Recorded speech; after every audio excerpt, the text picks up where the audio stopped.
Did you notice that when I'm off from work, I mostly wear my regular tank top around the house? I don't put on a whole nice shirt anymore. My mother-in-law Bay tattoo shows, don't it?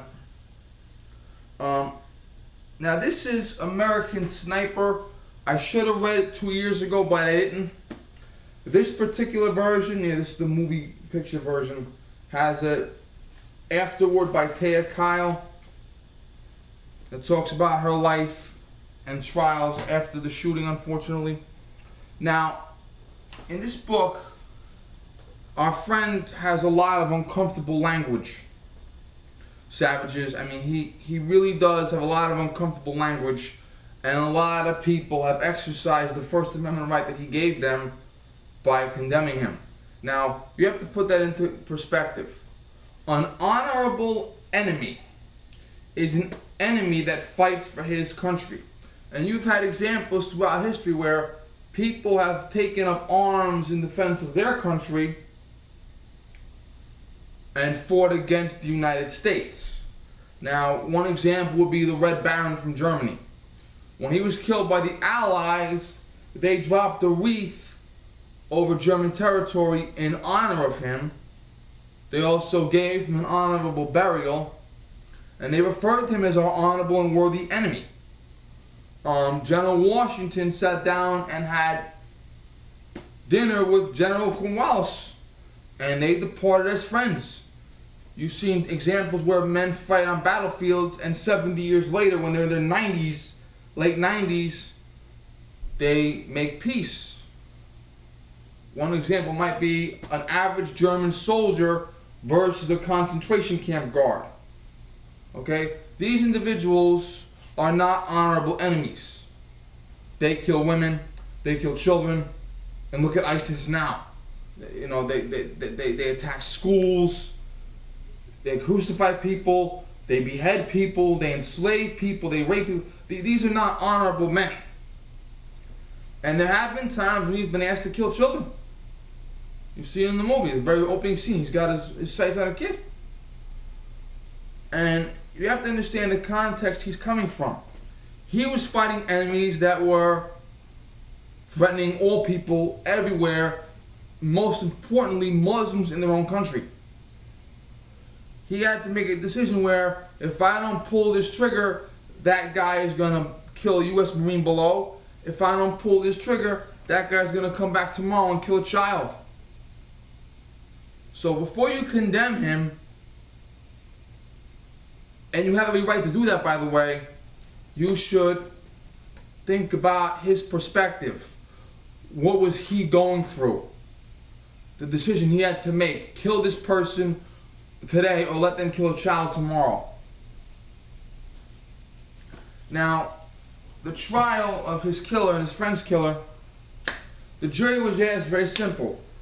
Guilty or insane. Now, in my experience, the courtrooms I've seen, the cases I've seen, you almost never get the jury deciding insane.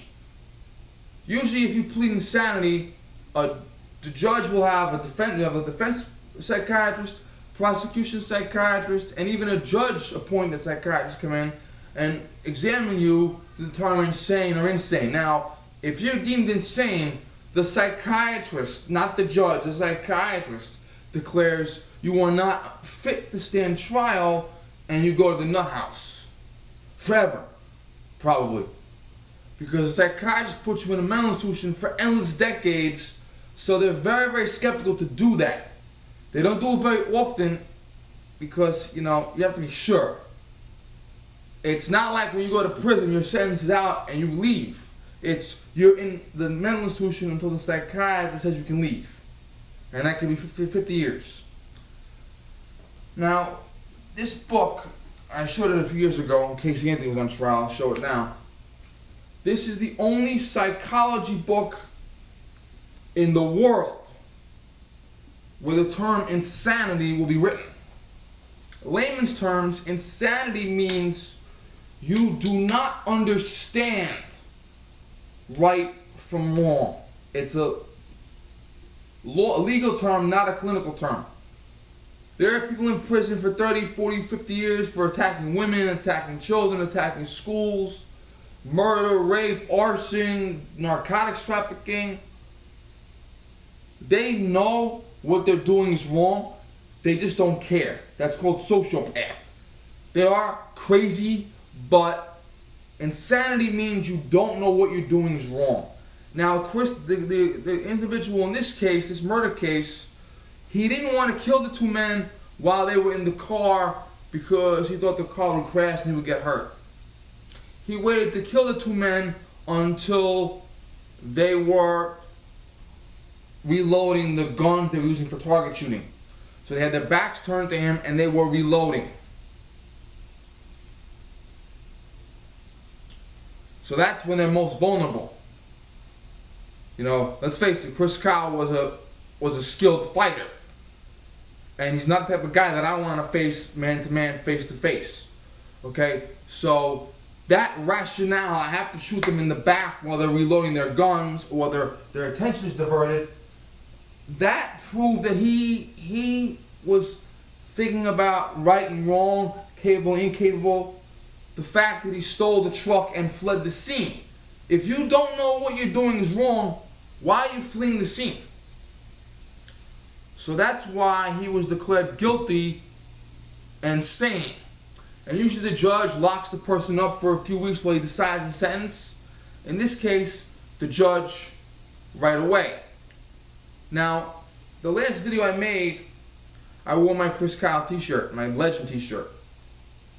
That was the day after the Oscars. So yeah, the Oscars. Then the day I wore the shirt, I had 12 saves, including a cop car that almost had an accident because when the cop car was coming down, crossing double yellow line, the guy wanted to make a left turn in front of me. I stopped the guy making a left turn in front of me. So I had 12 saves, that included the cop car and the other car. So, and then the next day the conviction came down. So, what's more important? A golden statue issued by liberals, or me saving 12 people from injury and 2 men getting justice? So, read this book. I also recommend another book that I read first.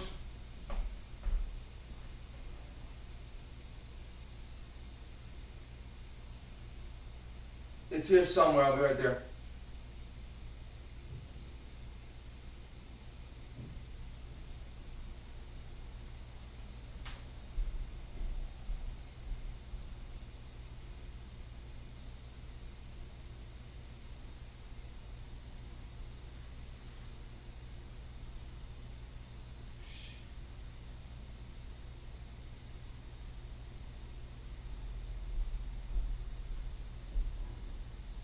Right under my nose. I walk back and forth. Yeah. Last minute decisions. American Gun. I reviewed this before. It is a very good book. It's 10 American guns and how they influenced history. I agree with it totally, believe it or not. And unfortunately, he passed away. He was killed while writing the final chapter, and his friend had to finish it for him. And Taya does speak here, if I remember. Yeah. Okay. But Chris Kyle was a very good writer. I mean, very interesting to read his stuff. I wish he could have wrote more. But, okay, also, Taya and the kids, they benefit from these books, so, and they need our help these days. So if you can buy these books, if you can go onto their sites and buy their t-shirts, okay, that money goes to helping them because they get royalties for it. Even if it gives them a nickel, it gives them something. Okay, thank you.